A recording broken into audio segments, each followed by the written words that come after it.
People, I think we're live. Everybody back there, we are live, correct? This is the not quite inaugural, but it's the second to inaugural because Dave Rubin did the inaugural live stream in the Rumble studio, Longboat, Keys, Florida. It's amazing. It's amazing. And Rubin, on the way out this morning from where we're staying, he gave me the gentle nudge and said, you know, while you're down here, you should probably do an inaugural live stream at the studio. Get used to it because I do plan on using this place as often as humanly possible now that I've discovered it. No, it's not the morning. It's the afternoon now to the West Coast. Never eat straight away. No, to the East Coast. West Coast, it's good morning. We're exclusive now on Rumble and Locals. Testing out the studio and just giving you the rundown of what's going on. It's some cool stuff here. Now, first of all, we're still in the wide shot. You can all see these beautiful shoes that Murph's Kicks gave to me a long time ago. Actually, these were the second pair that Murph's Kicks made, and they're fantastic. I wore the first one into the ground jogging with them, and I still use them. But I'm not used to having my short, stubby, hairy legs showing for the camera. For the people who are wondering, the poll in Locals, this is not my evening attire. This is what I'm wearing just for the stream here. Started walking down here from where we're staying, and directions were wrong. It wasn't a few kilometers. It was close to 10 kilometers. So I ended up getting a lift, but not changing. And look at this. Seamlessly transferring to camera too. I'll get smoother and I won't, make the commentary every time. So, oh no, hold on, but I didn't finish my first joke. Socks. In doing the poll as to what I should wear for the evening tonight, and I said as a joke, but it wasn't a joke, Obama and Justin Trudeau have ruined the semi-rolled up long sleeve shirt. I can't wear a business shirt, roll up the sleeves, and not immediately think of either Justin Trudeau or Obama. Obama, when he's up on the podium telling Americans, I don't think he was rolled up sleeves then, but telling everybody how we've effectively clinically trialed a experimental mRNA jab on 4 billion people. Justin Trudeau, everything he says, he thinks he's the man of the people by rolling up his sleeves up to the forearms. So anyways, he's also ruined socks. These were Christmas gifts from my wife, and I love them. They're smooth. They fit the body. I don't know where they come from. And you don't feel the seam around the toes, but now colorful socks have been ruined by Justin Trudeau. We're going to get into other stuff Justin Trudeau has ruined, like Canada, in a bit. So this weekend, I was invited to come down and partake in the ribbon cutting of the new Rumble offices on the west coast of the Florida Panhandle. They've got some offices in Miami where I've been doing live streams at Locals. They've got offices in Toronto. I drove down from the east coast to the west coast, crossed the peninsula thingy thing on a road called Alligator Alley. And I said, I'm driving down Alligator Alley. If I don't see an alligator, I'm going to feel ripped off. It's a straight highway, kind of like the 401 from Montreal to Toronto.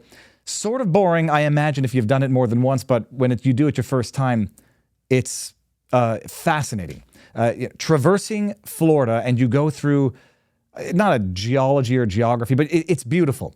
I noticed some forest fires, or at least one to the left. I'll post that picture in Locals and on Twitter sooner than later, but noticed a forest fire, which was interesting. And I know that I saw an alligator because I was keeping an eye on the canal on the right as I was driving down.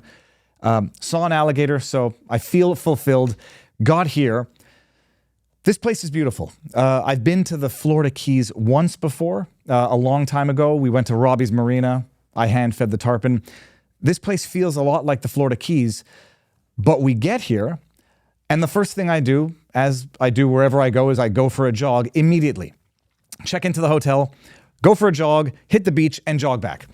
And then I'm noticing as I get back to the hotel that I'm sort of having a burning in my throat and coughing. And I'm like, great, my filthy germ-infested children got me sick just for this event. And then I discover shortly afterwards that the entire area is going through something known as red tide. And red tide is like an algae bloom in the ocean, sort of like green algae like we have up in Canada on Lake Champlain, Missisquoi Bay, where my mother-in-law is from. And it apparently kills the fish, and it apparently causes irritation in higher order mammals, which I consider myself to be, respiratory issues, sneezing. So it's fascinating, but like everybody outside, you hear them coughing, you hear people sniffling, sneezing, and as I'm walking the beach, I'm just noticing, the first day I noticed a few dead fish. The second day, more dead fish, and I went out last night and the shoreline is just littered with dead fish. I shared a picture on Locals, vivabarneslaw.locals.com, of a pufferfish. Straight up fugu. Like it's Homer Simpson's fugu fish from the episode when he ate the poison fish and thought he was going to die. All over the beach. And shot some videos about that. Expect to see one in the news, I think, because it's kind of interesting. We're changing cameras. Let's do this. People, we'll get less awkward. I'm following hand signals in the back. It's very interesting. There's 2 cameras. Now we're back. We see my legs here again. Behold, people. These short, bow-legged things that I was born with. The dead fish everywhere. One of those videos I'm sure is going to make it into some news publication because it's fascinating.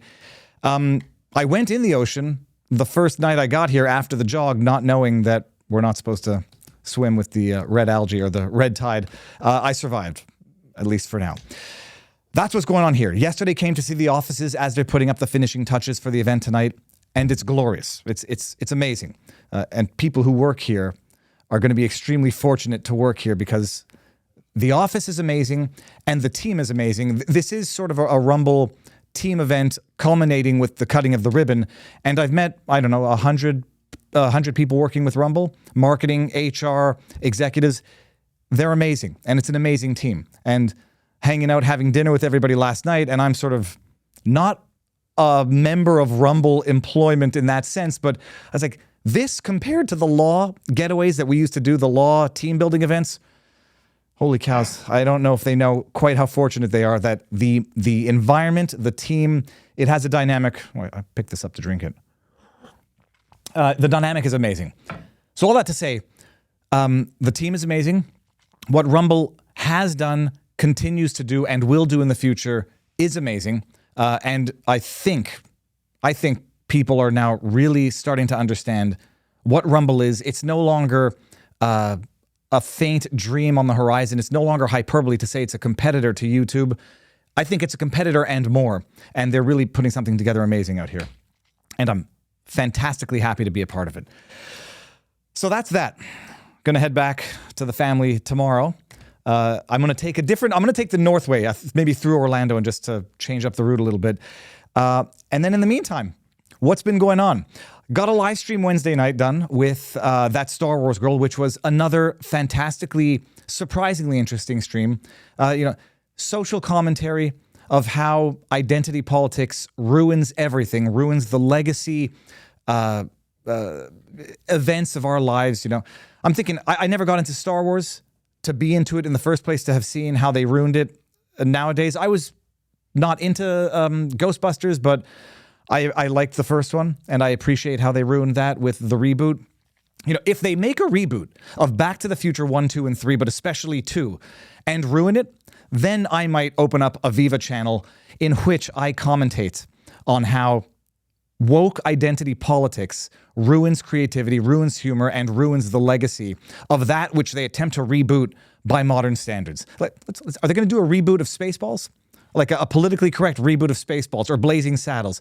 Oh man, can you do that in accordance with today's standards of morality, which I think are actually faux morality, but do that and see what happens. Ruin Spaceballs, I'll start commentating. So what else happened since we've been down here? Star Wars Girl, we did the stream. Yesterday I did a Locals exclusive sunset stream to see if we could capture the beauty of the setting sun. Because I'm on the West Coast. I'm a little dyslexic. I'm on the East Coast. So we get the sunrise, but not the sunset. Now we're on the inside where you have the Gulf Coast behind you, and you get a sunset that reminds me of the sunset I saw in Hawaii when I was there with my wife for our honeymoon back in 2007? She's not here to help me. 2007.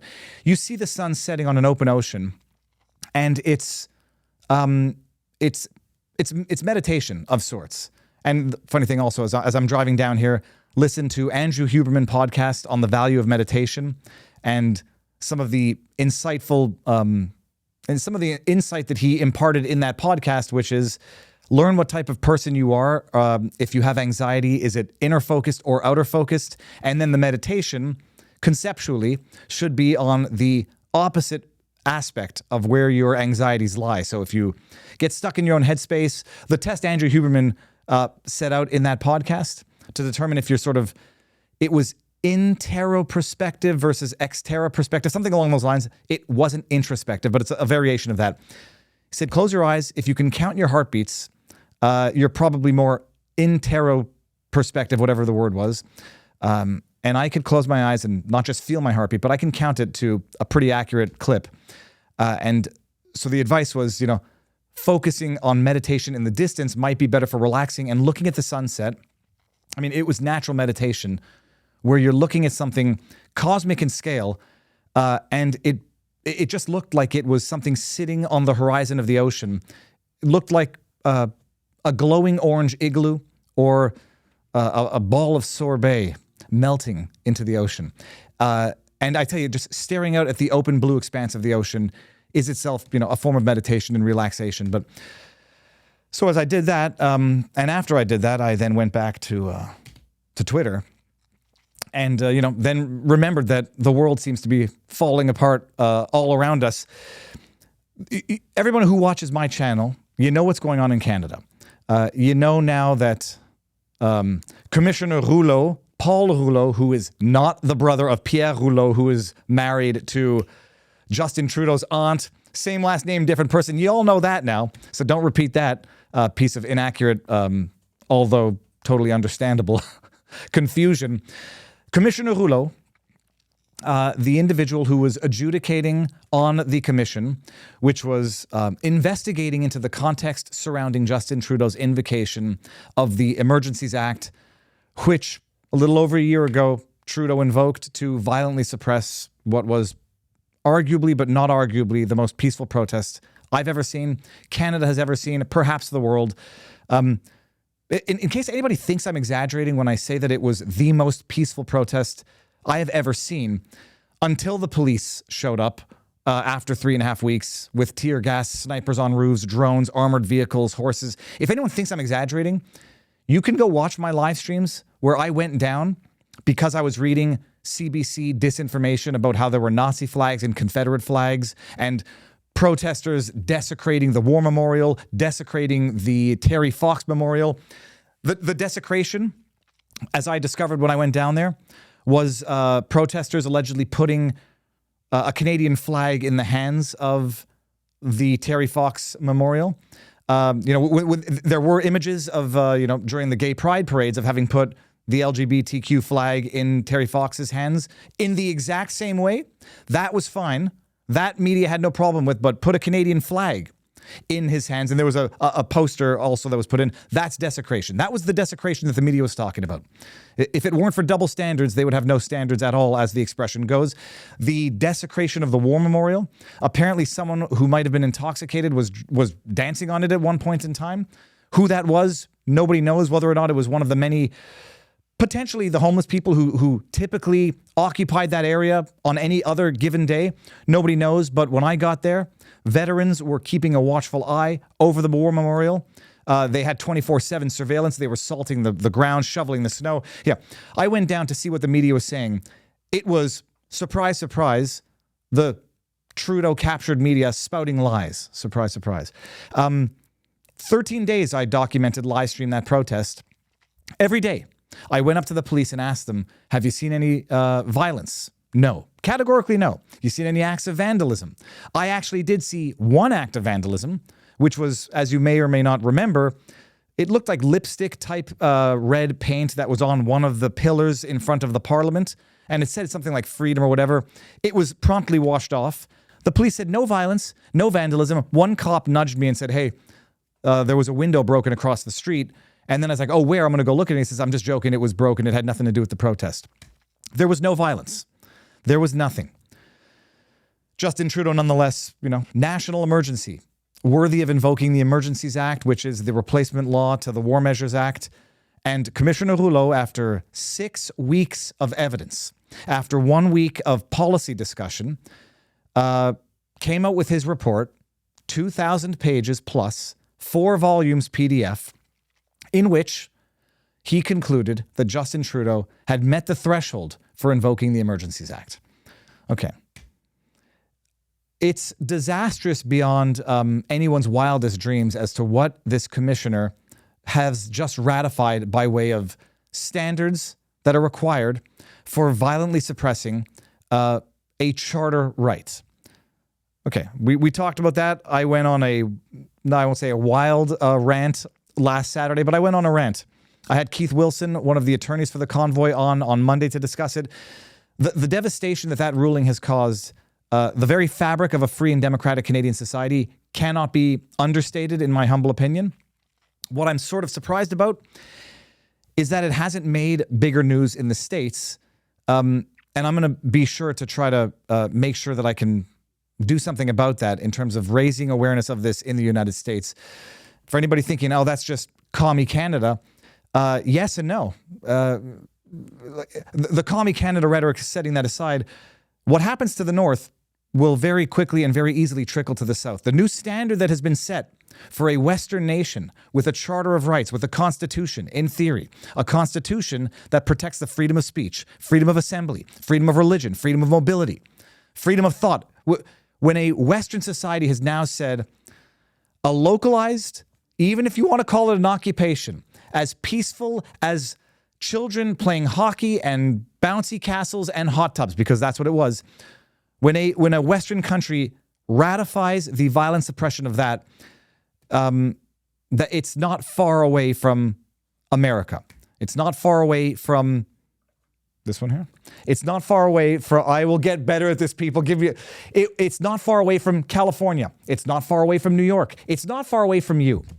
And, we're making a stink about it in Canada, and I'm doing my best. I'm a little bit black-pilled this week. I don't think enough Canadians understand how truly devastating this is for the fabric of their society. They might think it makes them safe. They might think it makes them safer for the time being. They might not like the truckers, and they might think, FAFO, F around, find out. Oh, that's what they shouldn't have been there. They were racist, yada, yada. If you think it stops at someone else's front door, you haven't read any poetry from people who have survived harder times. At first they came for, and then they came for me, and there was no one left to do anything about it.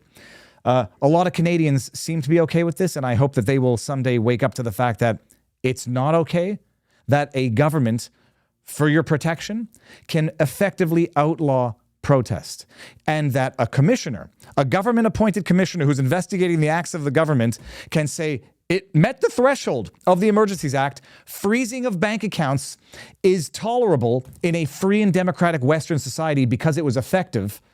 Oh, and the fact that some innocent spouses might have got caught up in that with joint accounts, what can you do about it? I haven't heard a plausible solution to that problem. But canceling insurance on cars was a step too far. Oh, thank you, Commissioner Rouleau. It's nice to know that you have some standards. That's too far. Canceling insurance, too far. But freezing of bank accounts, not too far, because it was effective. Canadians, even those who think they tolerate this now, will one day, and hopefully before it's too late, wake up. But Americans and America who will prefer and will favor, call it a wild freedom or a risky freedom over a guaranteed imprisonment, they should understand what's happening to the North. It's an invisible line away, and culturally, it's not that far away. So I'm going to try to make as much stink about this as I can and talk about it with, the big voices out there. Bannon's. I'm going to try to get on RT. Have RT cover this. RT International. Come to Canada and cover they've already done it, and I've been on RT talking about the convoy multiple times. Have the international community laugh at the so-called free, I'm blanking on the lyrics. In fact, I'm confusing the national anthem of the States with Canada, but God keep our land glorious and free. Have them come see the land of the glorious and free, where protest can be willy-nilly, arbitrarily, unilaterally declared unlawful, and Emergencies Act invoked. Militarized police, sniper. Let the rest of the international community laugh when Justin Trudeau says, we're a country that tolerates the right to protest, but we believe that it's very worrisome when protest is used to enact policy change. So I'm going to try to get on as many platforms in the States that will talk about this to highlight the risk that this poses, not just to Canada, but to the Western world as we know it. And I'm not being hyperbolic. I'm not being hyperbolic. We have effectively placed arbitrary dictatorial limits on the right to protest and granted to the government. There is nothing more severe short of actual execution, financial execution of those who partake in wrongthink. Freezing someone's bank account, can't pay mortgage, can't buy food. It is a form of financial execution. And hey, the more harmful, the more effective, therefore the more tolerable and the more, ratifiable as conduct goes, if I'm following Commissioner Rouleau's reasoning properly. What is the solution for Canada? I don't know. It can only be a political one, but now for anyone who didn't understand my reluctance to wholeheartedly endorse Pierre Poilievre, the new conservative leader, when he comes out during the protest, supporting the protesters because it's politically popular to do so, after the protest, during the commission, when all the evidence adduced during that commission illustrated the degree to which it was a joke to have invoked the Emergencies Act. Justin Trudeau talking about the Windsor blockade on the bridge between Michigan and Ontario. That had been resolved by the time they invoked the Emergencies Act. How was it resolved? By availing themselves of existing laws and court resources to get an injunction and order the end to that blockade, even if you want to call it that. So when the evidence came out during this commission and it looked absolutely ridiculous, you have Ontario or Ottawa authorities talking about microaggressions of protesters giving bad looks to people wearing masks, which was a lie, by the way. The perception of violence to justify the threats that Ottawa residents allegedly faced. When you have the RCMP, Royal Canadian Mounted Police, confirming that they never asked the federal government to invoke the Emergencies Act, which makes Marco Mendicino a big liar. Never let Mendicino forget that he's a liar. A liar about that, a liar about threats of rape. You remember Marco Mendicino, in debating the invocation of the Emergencies Act, told Raquel Dancho, a conservative MP, that the protesters were threatening Ottawa residents with rape. Mendicino's a liar and should never forget that he's a liar, and no one should let him forget that he's a liar. But this is the evidence that came out. And when this came out, Pierre Poilievre, it was popular. It looked like he was on the winning side of things to support the right to protest, these vaccine mandates, these draconian authoritarian government measures. Commissioner Rouleau comes out and says, no, sorry, he met the threshold. And now Pierre Poilievre, in his next public announcement, has to sort of backtrack, shift, and make it look like he supported the protest because the protesters were there for just inflation. Taking the position that is popular at the time, it does not demonstrate courage. And again, I ran for the People's Party of Canada. I like Maxime Bernier. Maxime Bernier took the unpopular positions, but the righteous positions before they were popular, when they were popular, and will maintain them even though they may no longer be popular. Maxime Bernier running for office in Quebec, in La Beauce, which is his region, talking about revisiting equalization payments at the federal level, provinces paying based on not GDP, what's the word I'm looking for? Provinces paying into the federal government and the government redistributing those tax dollars based on the needs of the provinces. Talking about revamping equalization payments in Canada is not very popular in Quebec. And Maxime Bernier running in La Beauce, which is, small town country region, it's a beautiful area in Quebec, taking a principled, unpopular position despite the fact that it's unpopular. Pierre Poilievre is the other type of politician.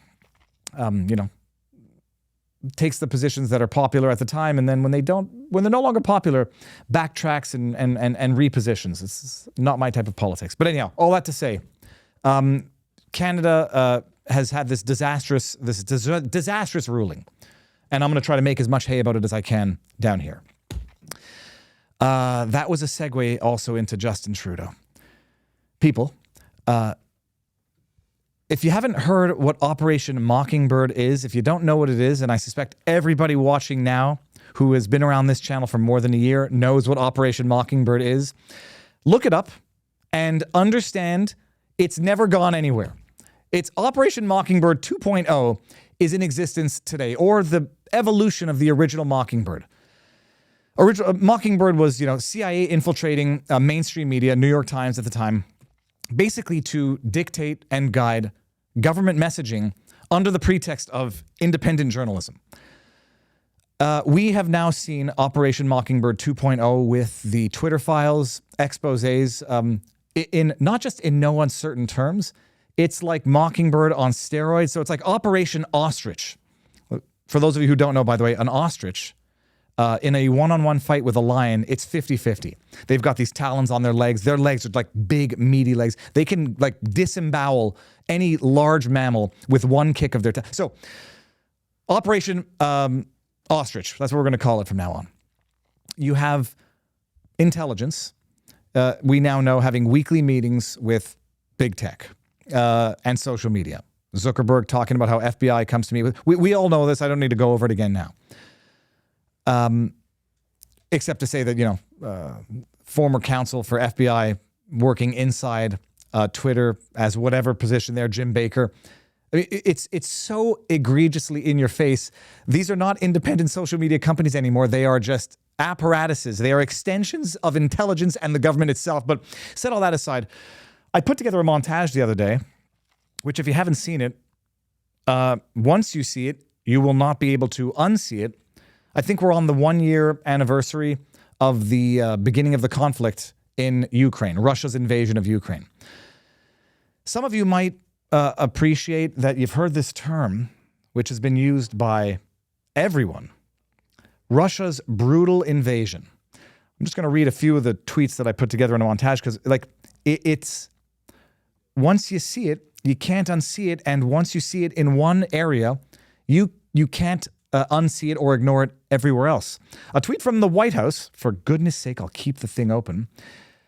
1 year after Russia's brutal invasion of Ukraine, President Biden traveled to Kyiv to meet with President Zelensky. Here's how it happened. Then you got a White House statement, brutal invasion. Building back together. When Putin launched his unprovoked and brutal invasion. POTUS, as we approach the anniversary of Russia's brutal invasion. Ned Price, in the years since President Putin's brutal invasion. What's the other one here? Oh, there's another one. There's another good one. MTV. MTV on Twitter. 1 year after Russia's brutal invasion. And it goes on. And on and on and on. Adam Schiff. But we are putting crippling sanctions on Russia over its brutal invasion of Ukraine. Just this morning, by the way, Justin Trudeau tweets out, 1 year ago today, Russia launched its brutal invasion of Ukraine. Now, some people rightly retort, they're not wrong. There is no war that is not brutal. The question here is, other people say, well, it could be scripted and it could be rehearsed, but they're not wrong. Catchphrases. I mean, the idea that anybody would think that there is not a think tank behind this, knowing what we know about politics, you get think tanks in to brand things. COVID had the McKinsey consulting firm behind the branding, the promotion of a pandemic. Once you appreciate that there are think tanks, consulting firms that brand everything from amazing new shoes, Viva Frei, from Murph's Kicks, from shoes to clothing to pandemics to wars, understand it and then ask why. And they might be right. It might be right to wash your hands. It might be right to cough into your elbow. You might want to ask yourself how it is that there is synchronicity across platforms, across officials of messaging. And if you think that it's not a problem, that in some way there is some think tank synchronicity to get a message out there, to get the message retained, if you don't think there's a problem with that, you might be too brainwashed already for salvation, but I don't think very many people are. Appreciate what it is. People call it mind control, and that has a very conspiratorial sort of we think of the tinfoil hat, although we do know there is actual benefit to protecting devices with tinfoil. But setting that aside, when people refer to it as mind control, it has a very conspiratorial tone to it. Messaging, branding is a form of mind control. That's what it is by another name. The idea that everyone from social media influencers to MTV to politicians to platforms are all simultaneously in unison using this term brutal invasion, it's branding. There's a reason for it. And when there is such a push to control the minds and the perceptions of the general public, that is the time when reasonably cynical, skeptical, critical thinking people should take a step back and say, why? This morning, François Legault, Dictator Legault, the sunset thief, the premier of Quebec, a man who I have political disdain for, the man who put the people of Quebec, myself, under curfew, not once but twice, in 2021 for over 5 months. Curfew. We could not leave our houses because of a pandemic after 8 o'clock at night, and I think it was until 5 in the morning. Winter is depressing enough in Quebec. Dictator Legault put us under curfew.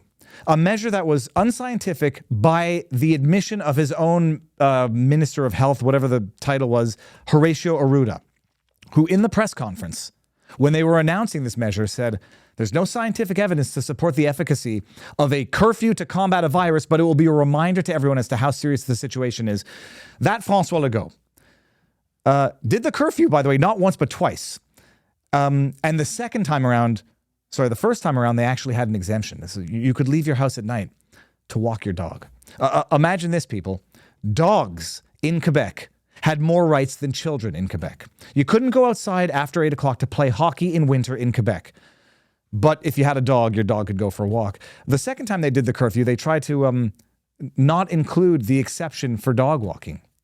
Science, people. Anyhow, that guy, François Legault, this morning puts out a video wearing a Ukrainian heart-shaped thing on his suit, talking about Russia's invasion of Ukraine, a provincial premier. Why would provincial premiers? People are going to say, look, it's such a righteous battle that everyone has to take a side, and by not taking a side, or by saying this is a regional conflict among two very corrupt governments, and if anybody thinks that this is equivocation to say that the government of Ukraine is also corrupt, it's corrupt. The corruption had been documented for at least for a decade. Certain issues which are now no longer issues that you're allowed to speak of, which were reported on by the BBC in 2014, massive corruption. Other issues. If anybody thinks that the Ukrainian government is not massively corrupt, I don't know what to tell you. If you're going to say it's corrupt, but it's not evil like Russia and Putin, all right, you're taking sides in a battle between corrupt governments, as a result of which innocent civilians are paying the price, and you're saying, well, I'm going to take the government that's less corrupt than the one that's tyrannical. All that to say, Premier Legault, Dictator Legault, the sunset thief Legault, taking sides in foreign conflict, and taking to provincial airwaves to promote support for the corrupt government of his choice. The internet is forever, and some people may not know. Once upon a time, François Legault, this was in 2017, tweeted out, and I'll read it in French and then I'll translate it, and we'll see if we can see it right here. François Legault, arrobas François Legault, that's at François Legault, lu, quote, la quatrième révolution industrielle de Klaus Schwab, impact de l'intelligence artificielle, la robotique, ... Our premier of Quebec in 2017, before Agenda 2030, before the Great Reset was confirmed fact after it was purported conspiracy theory, tweets, read, The Fourth Industrial Revolution by Klaus Schwab, Impacts of Artificial Intelligence, Robot, whatever. It's the book. It's a very amazing thing. The systemic brainwashing, branding of international conflict, proxy wars with, we can call them fabricated enemies of ours. I mean, Russia might be an enemy of Ukraine. The question is, in what realm of the universe is Russia the enemy of Canada and America, more so than, say, other countries where there's internal conflict, arguably genocide, in which Western interests don't get involved due to lack of Western interests? You know, everybody out there drawing the line in the sand. If you're not with Ukraine, you're with Putin, and this is the battle of our time.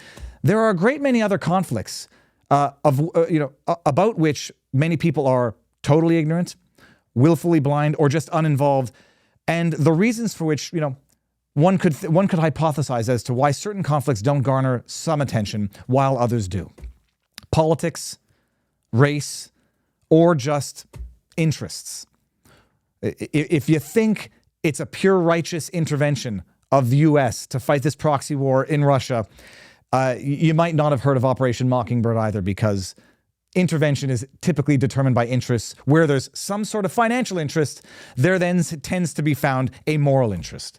But François Legault, Premier of Quebec, tweeting out once upon a time, I just read Klaus Schwab's The Fourth Industrial Revolution, boasting about it, and now participating in the branding of the proxy war that Canadian tax dollars are going to, while Canadians don't get the help they need.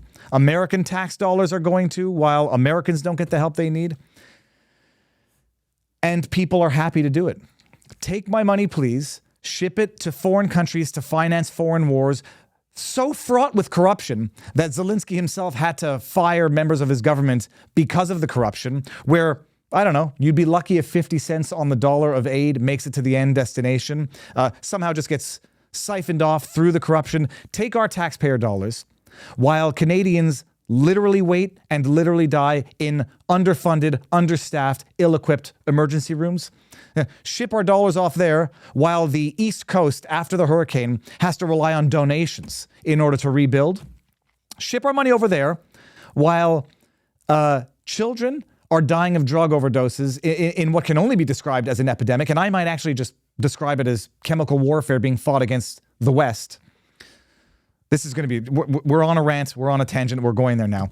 When you have an opioid crisis on the order that we have here, given the numbers that were invoked to justify shutting down economies, locking people in their houses with curfew, when you have those numbers which are in the same ballpark, resulting from drug overdoses of drugs that are being shipped or manufactured in China, smuggled over the border down south, killing, we're into the hundreds of thousands if we're counting over a few years.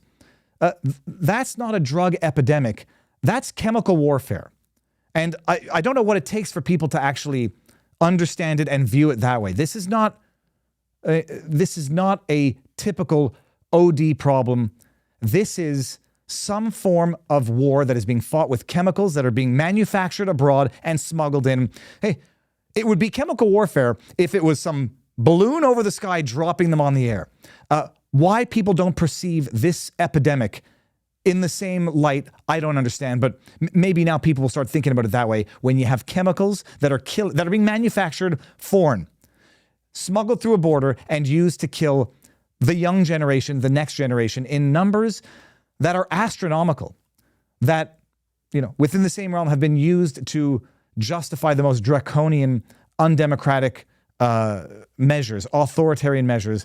Why people still refer to this as a opioid crisis and not chemical warfare being fought by a foreign nation, I don't know. But maybe it's time for that to start changing. So, man, I totally forgot where I was going with all this.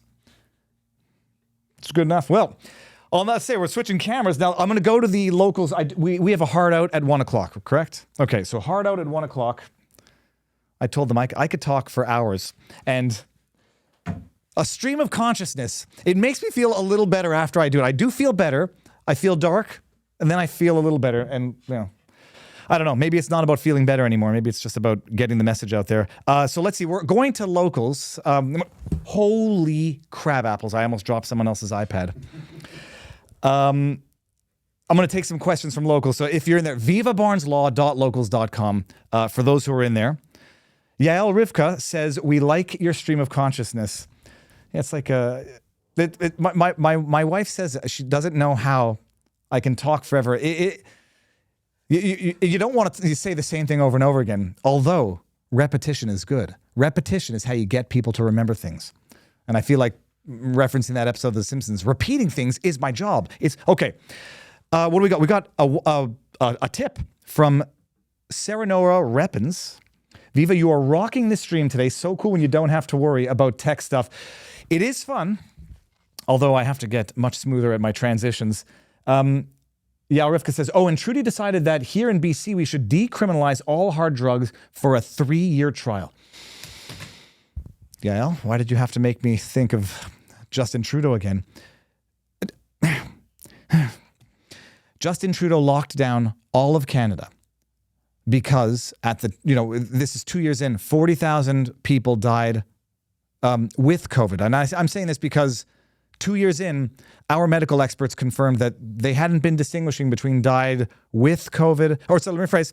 They were not distinguishing between being hospitalized with COVID versus hospitalized from COVID, which I took to mean if you don't know if they're hospitalized with or from, you certainly don't know if they died with or from, and you haven't been doing that distinction there either. But set that aside. Let's just assume the 40,000 deaths were from COVID and not necessarily with COVID, even though we do know that there was at least one case where it was a lie. And if they did it once, they did it more than once. That was the 14-year-old boy out of Alberta who, what's her name? Dina Hinshaw. The Alberta chief medical officer, Dina Hinshaw. The woman who spent 5 minutes disinfecting her hands before giving a speech, taking off her mask like it was toxic, disinfecting her hands after she took off her own mask. That Dina Hinshaw said a 14-year-old boy lamented the youngest death from COVID. A 14-year-old boy. It took the kid's sister to come out and say, my brother didn't die of COVID. He had stage 4 brain cancer and was in a coma. And for whatever the reason, you took a COVID test before he died and he didn't die from COVID. You bastard liars. He died from cancer and was terminally ill to begin with. And then Dina Hinshaw has to come out and apologize for causing grief to a family that was already going through grief. If they did it once, they did it more than once. It's kind of like the standard rule.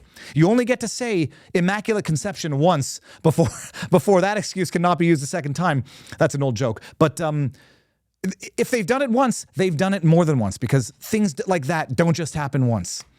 So Justin Trudeau locks down a country because of 40,000 deaths, which were less at the time, while simultaneously in 2021 having euthanized medical assistance in dying over 10,000 Canadians. You're not a conspiracy theorist for saying none of this makes any bloody sense. Shipping Canadian taxpayer dollars to go fund foreign proxy wars while legalizing hard drugs. And it's not to say that drug addicts should be criminalized. There should be a road to health and to detox. What's the word when you get off drugs? Rehab. Legalizing it.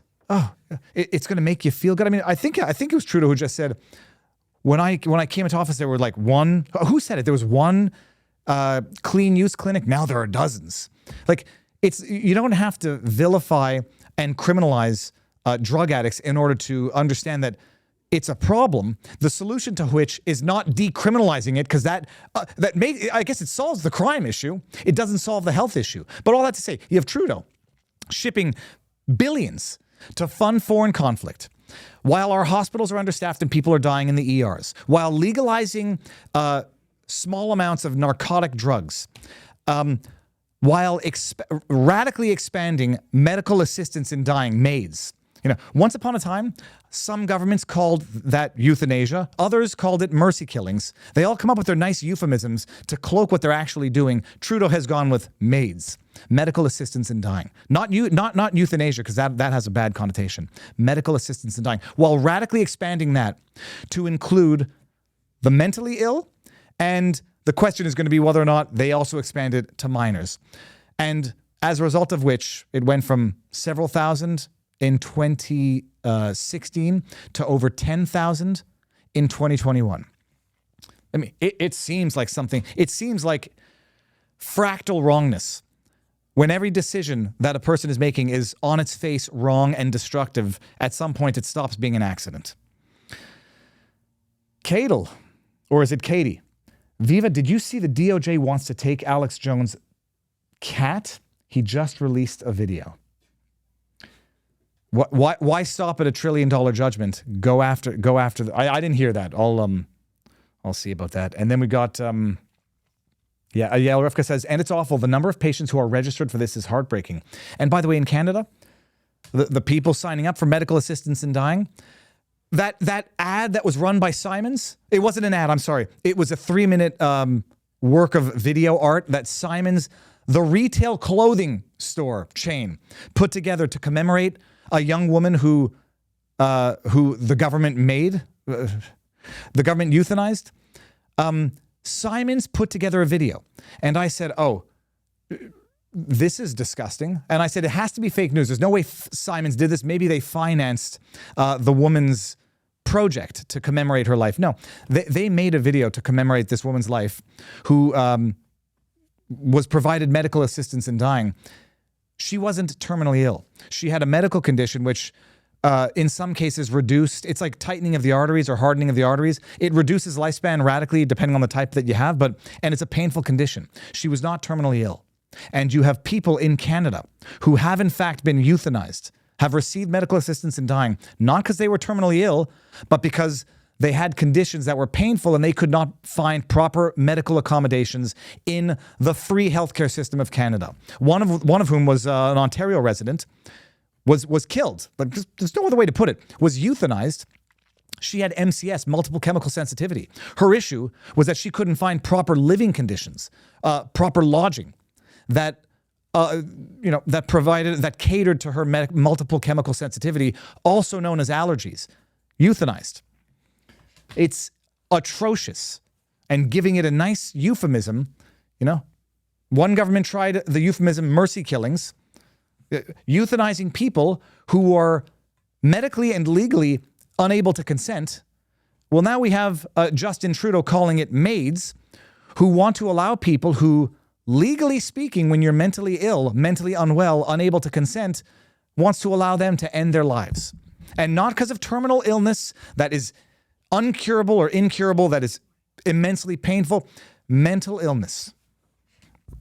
So mental illness is a cause for negating contracts or undoing contracts or vitiating consent. And yet somehow trust the government to be able to distinguish an individual in a state of mental illness, unable to consent in law, but able to consent to maids. Dallas Aussie Dog says, just evil, no other way to describe it. Absolutely. Sophia Agape, and I got to pronounce the name right. I just lost it. It says, it's disgusting that those people have no one telling them that. Where are all the families, churches, synagogues? Oh, Sophia, now you got me. How much time do we have left here? Let me see how much time we have. 5 minutes. You got me going on this. Remember during the pandemic, curfew. You can't leave your house. No talk about vitamin D, no talk about exercise. On the contrary, no talk about diabetes or obesity being contributing factors to severe COVID and death. Here's a burger, go get vaccinated. They left open the alcohol stores, the SAQ in Quebec, Société d'Alcool. It's the SAA. No, the SAAQ is Société Automobile Assurance de Québec. That's how's this for irony or humor? The SAAQ is car insurance in Quebec, and the SAQ is the liquor store. One is La Société Automobile Assurance de Québec, and the other one is La Société d'Alcool de Québec. They left open the alcohol stores, and while dictator, sunset thief François Legault was telling people, go have a drink. That'll be good for you. I say that without judgment. I do enjoy a snifter of port at Christmas or a martini at dinner. They left open the alcohol stores and the marijuana stores, while shutting down churches, Alcoholics Anonymous meetings, and then lamenting the fact that we have more overdoses now. Oh my goodness. Who could have seen these problems resulting from idiotic government policy? Well, a lot of people saw it at the beginning. And they did it nonetheless. And government is the only enterprise where everybody fails upwards. The more the government screws up, the more government programs they need to remedy their screw-ups. They fail up, they fail bigger, and they fail on your tax dollars. It's a beautiful system. It's a beautiful system for the government. With no accountability, says Rocket Boy TY. Oh, they have accountability. They appoint their own inspectors, investigators, commissioners to investigate their own wrongdoing. And lo and behold, they concluded no wrongdoing. All right. Do I want to read this? In the Belfry says, I must escape this demon of a country, true north, strong and free my butt. Does anyone watching from Florida have a room I can rent? I'll leave this on a white pill. It's not going to be mine because I'm not white pilled at the moment. I will raise hell in as much as I can from wherever I am. The irony might be in a year, once this Bill C-11 passes, it may not even be possible to raise the hell from Canada itself. Keith Wilson, lawyer for the convoy, thinks that there is a political turning of the tide and people are becoming awakened to this. I'm not saying I disagree with Keith, but I'll keep people realistic. I think I know of a lot of people who consider themselves to be smart, who on paper are educated, who don't seem to have that much of a problem with it. My goal is to make them have a problem with it. So that's what I'll be doing for the next reasonable, foreseeable future. What do we have coming up in the near future? It's going to be awesome stuff, people. Sunday night stream is going to be on. I'll be doing some exclusive stuff on locals this afternoon. I'm not running around live streaming, sticking cameras in people's faces because I think that might make people feel uncomfortable. But I'll be, taking some pictures, sharing them exclusively on vivabarneslaw.locals.com. What else? Sunday night, I'll catch you. I'll be live next week. And everybody, thank you for tuning in. Sorry about the stream of consciousness ramble, but turned out to be good. I feel better. I hope you feel better. Don't despair. Wake people up. When people are in a heavy sleep, sometimes it takes a gentle nudge. Sometimes it takes a glass of water to the face. And sometimes it takes a proverbial slap. Not a physical slap. That would be assault, brother. But stay tuned. Catch me. You know where to catch me. vivabarneslaw.locals.com on locals. Viva Frei on Rumble. Viva Frei on Twitter. And if you want some merch, vivafrei.com to get it all. Everyone here, thank you very much for letting me use the studio. It has been beautiful, and we're going to tune out for the day. Peace.